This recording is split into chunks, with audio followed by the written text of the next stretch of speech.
be here. In the 3 years that I've been Commandant, I've made an annual trip up to Alaska and to the North Slope. And for the last 3 years, we've been trying to bring our equipment up here, see how it operates, what the limitations are, and also trying to define requirements for what we're going to need to do in the future. There's water where there didn't used to be, and we're responsible for it.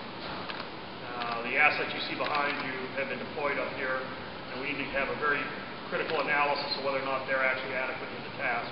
We know in some cases we need different types of assets, potentially.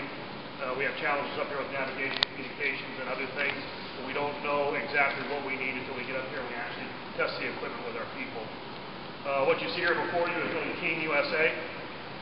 I really got the idea to do this back in January, and I was talking to Carol Browner, the Climate and Energy Czar for President Obama. We happened to meet each other at an event, and I talked about maybe bringing a group of people up to the North Slope, and I'm going to have each one of them introduce themselves in a minute and who they are representing in the administration.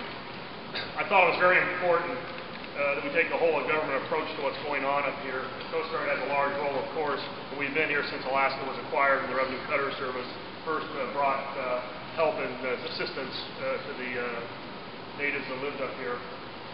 But beyond that, I think this is such a vast area, so critically important to our environment and to world climate and so forth, that you need to get a much broader scope than just what the Coast Guard mission set is. So for that reason, I'm delighted that we have a series of senior leaders that have offered to come up here, take a look at what's going on, actually walk the talk, walk the ground, if you will, meet with the mayors and find out exactly what the conditions are up here. So for that reason, number one, I'm extraordinarily grateful for our Coast Guard people that are here.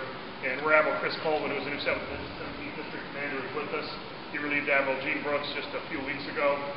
And we are here to have conversations, to listen, to understand what the local needs are, where we potentially have operational gaps, so we can move forward and try and make recommendations to our policymakers on how we want to position ourselves, whether it's for operating locations or different types of equipment that might operate up here. With that, I'd like to introduce Nancy Sutley, who is Chair of the President and the country's Council on Environmental Quality. Thank you, Admiral. Nancy Sutley, Chair of the White House Council on Environmental Quality. Council on Environmental Quality is the President's environmental advisor. We are very interested in seeing how firsthand changes here in the Arctic environment and how we deal with the impact of climate change.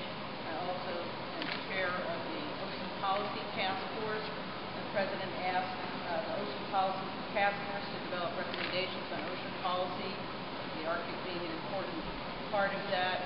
And we have a public hearing scheduled for Friday in Anchorage. With that, Dr. James Tempo, Administrator. Hello, everyone. I'm Jane Luchenko. I'm the Undersecretary of Commerce for Oceans and Atmosphere and the Administrator of NOAA, the National Oceanic and Atmospheric Administration. NOAA provides many services to all of you and to all of the agencies and departments that work up here. We provide your weather services. We provide your weather-related disaster warnings, navigation charts, hydrographic maps. We also provide a lot of the fundamental science that helps us understand climate change, how the climate system is working, how it's changing. The satellites that we operate provide both weather and climate information that are critically important to tracking changes through time. We also have stewardship responsibilities for coastal areas as well as for oceans and many ocean resources. So we're a science, services, and stewardship agency. We have particular interest in climate change and in oceans, and Alaska is clearly ground zero for climate change. It's critically important for many ocean issues as well.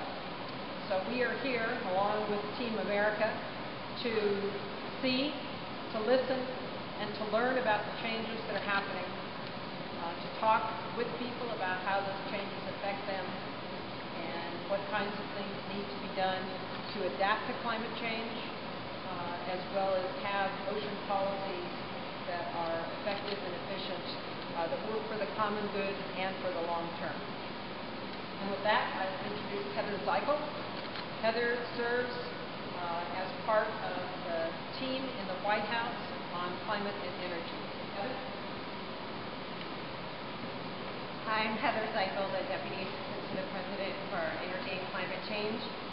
When the President came into office in January, he stepped back and said, I think what we need to do is think strategically about creating an office in the White House that can help handle and deliver on the promises from the campaign about transitioning to a clean energy economy and tackling energy reform and climate change.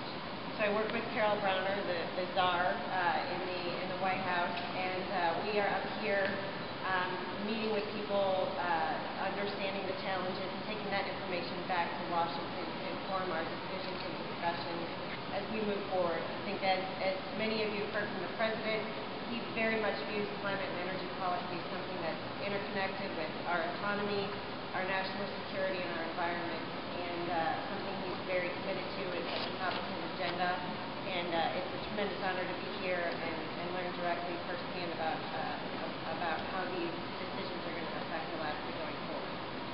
So I'll introduce David Hayes, the Deputy Secretary of the Department of Interior. Thank you. I'm David Hayes, the Deputy Secretary of the Department of the Interior. I want to thank the Commandant for hosting us here these several days here as we look at climate change in Alaska. The Department of the Interior obviously has a very significant interest in Alaska. We manage more than 55% of the landmass of Alaska. We have a special responsibility with the Native Alaskans to discharge our trust obligations toward them. We are working on oil and gas issues off the coast in the Chukchi and Beaufort Sea, and we have a broad area of responsibility that we are seeing impacted by climate change. So it's a pleasure to be here, to have a chance to be on the ground and witness this and learn. And we'll be taking this back to Washington, and appreciate your attention and your interest in our trip as well. I'd like to introduce Jay Rich now, who is the Deputy Chief of Staff of the Department of Commerce. My name is Jay Rich. I'm the Deputy Chief of Staff of the Department of Commerce, and I'm here on behalf of the Secretary of Commerce, Gary Locke. I'd also like to thank the Admiral and the Coast Guard for their gracious hospitality. I think we all have some intellectual sense, perhaps, of what climate change is about. But my purpose here is to put a human face on it and try to understand how it works on the ground, how it affects the people, how we might have to adapt, and as Dr. Kurchenko indicated, Alaska's ground zero.